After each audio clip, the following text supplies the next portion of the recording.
Supreme court ने Islamabad high court के साबिक जज शौकत अजीज सिद्दीकी की बरतरफी का लदम करार दे दी। रिटायर्ड जज तसव्वुर किया जाए तहरीरी फैसला। इस्लामाबाद हाई कोर्ट के साबिक जज शौकत अजीज सिद्दीकी ने अदालती फैसला अपने मौक़िफ़ की जीत करार दे दी। सुप्रीम कोर्ट से जिम्मेदारों को कटहरे में लाने का मुतालबा। मुल्क का कैश बैलेंस बेहतर, कर्जे बर वक्त अदा करेंगे, रुपए की कदर में कमी का इम्कान नहीं।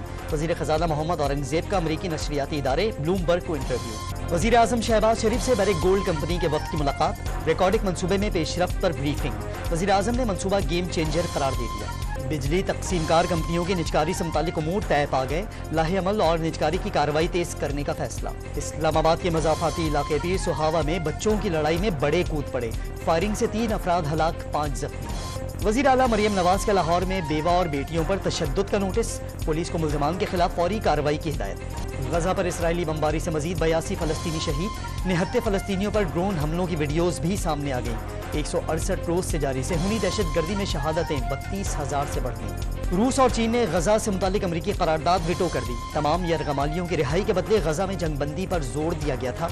करारदाद में फौरी जंगबंदी का मुतालबा नहीं किया गया। रूस और चीन का एतराज़। और हुकूमत का ईस्टर के मौके पर मसीही बरादरी के वफाकी सरकारी मुलाजमीन को मार्च की तनख्वाह और पेंशन पेशगी देने का फैसला।